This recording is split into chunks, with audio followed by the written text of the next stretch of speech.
बिस्मिल्लाहिर्रहमानिर्रहीम। अस्सलाम वालेकुम डियर स्टूडेंट्स। आज जो हमारा टॉपिक है जो हम लोग स्टडी करेंगे वो है आपके पास टाइप ऑफ केमिकल इंडस्ट्रीज़। इससे पहले हम लोगों ने केमिकल इंडस्ट्री का इंट्रोडक्शन और केमिकल इंडस्ट्री के अंदर यूज़ होने वाले प्रोडक्ट्स या किस तरह से उनकी फॉर्मेशन की जाती है उसको हम लोगों ने स्टडी किया था। अब जो हमारे पास आज का टॉपिक है वो है टाइप्स ऑफ केमिकल इंडस्ट्रीज़। तो जो आपस केमिकल इंडस्ट्री की टाइप है वो भी बेस करती है रॉ मटेरियल्स पे। तो raw materials are basically are of two types के आपस रॉ मटेरियल्स होते हैं जिनको हम लोग ऑर्गेनिक रॉ मटेरियल कहते हैं और कुछ इनऑर्गेनिक कहते हैं और कुछ को हम ऑर्गेनिक रॉ मटेरियल कहते हैं। जो इनऑर्गेनिक रॉ मटेरियल हैं ये दोनों ही एक्चुअली हमें कहाँ से मिल रहे होते हैं, एटमॉस्फेयर से मिल रहे होते हैं, हमारे एनवायरनमेंट से मिल रहे होते हैं, ठीक है।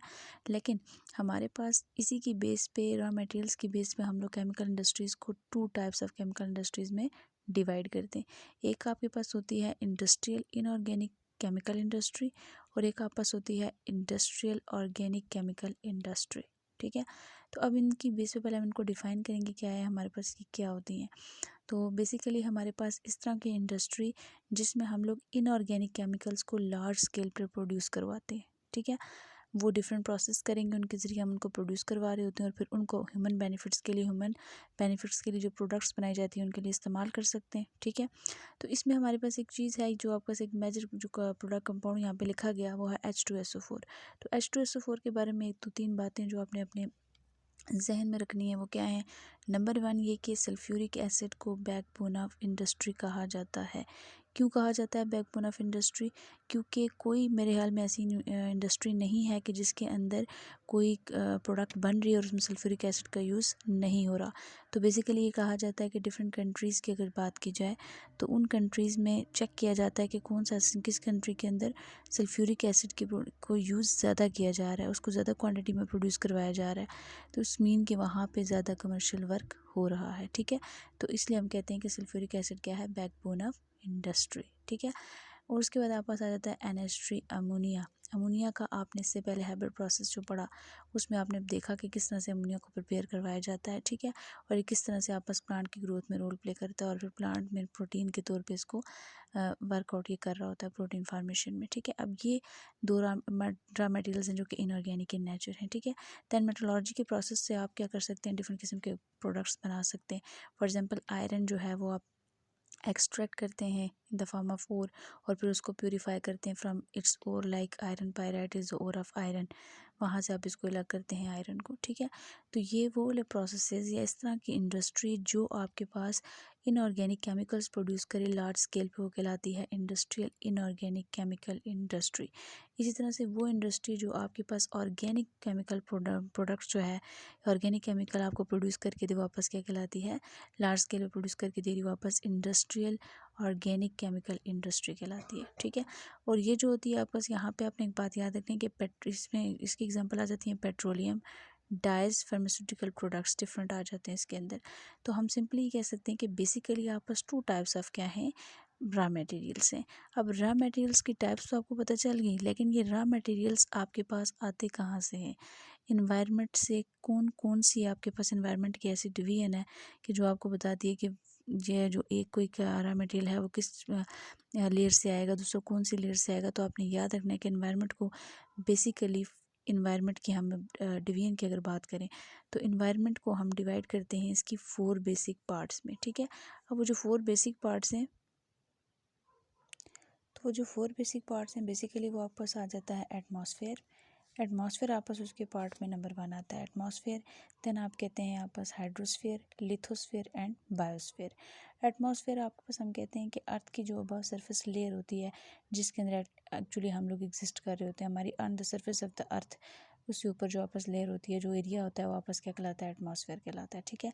और अगर देखा जाए तो हमारे पूरे अर्थ क्रस्ट का ये 5 × 10 एक्सपोनेंट 15 टन्स जो टोटल आप कह सकते हैं कि ये पूरी एयर की कोई मिक्सचर होता है जो आप कह सकते हैं कि आपस क्या होगा, एटमॉस्फेयर होगा, ठीक है। अगर से कंपोजिशन की बात करें, अब इस वाले एरिया से हमें कौन कौन से ऑर्गेनिक मटेरियल्स मिल रहे होते हैं, रॉ मटेरियल्स मिल रहे होते हैं, वो कौन से हैं आपके पास, वापस nitrogen, oxygen, neon, argon, krypton and xenon, ये आपको वहाँ से प्रोवाइड हो जाते हैं। देन आ जाते हैं हम हाइड्रोस्फीयर हम कहते हैं मोस्टली अर्थ क्रस्ट का या हमारी अर्थ का लिक्विड पोर्शन, ठीक है। लिक्विड पोर्शन जितना भी है वो आपस क्या कहलाएगा, हाइड्रो। हाइड्रो का मतलब ही क्या होता है, वाटर, ठीक है। हाइड्रोस्फीयर आपस वो वाला अर्थ एनवायरनमेंट का वो वाला पार्ट जो टोटली क्या होता है, लिक्विड होता है, ठीक है। तो ये तकरीबन 1.5 × 10⁻21 लीटर्स ऑफ ओशन वाटर है, ठीक है।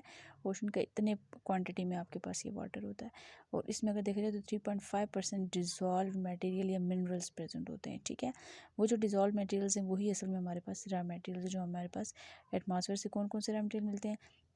हाइड्रोस्फीयर से वापस NaCl है, मैग्नीशियम है, ब्रोमीन है, और स्पेशली आपने याद रखना है कि एक्वेटिक लाइफ की जब बात होती है तो जिंक मिनरल जो है वो आपके पास कसीर मिकदार में आपको यहाँ से मिल रहा होता है, ठीक है। जिंक जो है ये आपके पास बहुत इंपॉर्टेंट होता है, ये आपके पास यहाँ से मिलता है। और तकरीबन अगर देखा जाए तो इस पूरे वाटर की 1.5 × 10⁻21 लीटर जो वाटर है हमारे पास, ये तो ओशंस के अंदर होगा ना, ये प्योर नहीं होता, ठीक है। इसके अंदर डिफरेंट किस्म की इम्प्योरिटीज़ प्रेजेंट होती हैं। लेकिन सिर्फ फ्रेश वाटर जो हमें मैसर होता है पीने के लिए वो सिर्फ कितना होता है, 3% फ्रेश वाटर होता है, ठीक है। देन आ जाते हैं हम लिथोस्फीयर पे। लिथोस्फीयर कहते हैं the upper layer of the earth. Earth की जो ऊपर वाली लेयर है उसको हम क्या बोलते हैं, लिथोस्फीयर। लिथोस्फीयर से हमें कौन कौन से रॉ मटेरियल्स मिलते हैं, कोल है, ठीक है, इन द फॉर्म ऑफ कार्बन वो आपको मिल रहा होता है। नेचुरल गैस आपको मिल रही होती है, ठीक है। ओर्स का पहले मैं डिस्कस 3-4 दफ़ा कर चुकी हूँ। नेक्स्ट आपके पास कार्बन है। गोल्ड भी आप जो है वो किससे ले रहे होते हैं, अंडर द अर्थ आपको मिल रहा होता है। माइनिंग करते हैं, आपके पास NaCl की भी माइनिंग की जाती है, ठीक है। It's all obtain from lithosphere. ये तमाम चीज़ें आपको कहाँ से मिलती हैं, लिथोस्फीयर से ऑब्टेन हो रही होती हैं, ठीक है। तो फोर्थ वन आपस आ जाती है बायोस्फीयर। बायो का मतलब होता है लाइफ, यानी कि हमारे पास इन्वायरमेंट का वो हिस्सा जिसमें लाइफ एग्जिस्ट करती है वो क्या कहलाता है, बायोस्फीयर। लाइफ से मुराद फ्लोरा एंड फाना दोनों आ जाते हैं। ये बायोलॉजी की टर्म्स हैं, इसको केमिस्ट्री में यहाँ पे यूज़ करना पड़ रहा है इसलिए कि यहाँ पे बात ही बायोस्फीयर की हुई है। तो आपके पास all the vegetative and living part of the earth present in biosphere. इसमें प्लांट्स भी आ जाते हैं, एनिमल्स भी आ जाते हैं, इंसेक्ट्स भी आ जाते हैं, ठीक है। तो आपके पास अगर बात की जाए तो प्लांट से कौन से वाले ऑर्गेनिक जो रॉ मटेरियल्स हैं वो आपको मिल रहे होते हैं, वैक्सीज हैं, वो आपको मिलते हैं। वैक्सीज का फंक्शन क्या है, कॉस्मेटिक इंडस्ट्री में यूज़ होता है, बहुत लार्ज स्केल पे यूज़ होता है। नेक्स्ट अगर बात की जाए तो आपस इसी बायोस्फीयर से आपको लेदर मिल रहा होता है। एनिमल्स जो होते हैं उनकी स्किन से आपको लेदर मिलता है, और लेदर से डिफरेंट किस्म के ये जो जैकेट्स होती हैं, उसके अलावा ये आपके पास जो शू होते हैं ये बनाए जाते हैं इसके इंडस्ट्री के अंदर। फिर आ जाता है फाइबर। फाइबर्स आपको मिलते हैं कॉटन से, ठीक है, वूल से। फिर शुगर है, शुगर आपको शुगर केन से प्रोवाइड होती है, ठीक है। और अगर हम यहाँ पे कोई कंक्लूड करना चाहें तो कंक्लूड की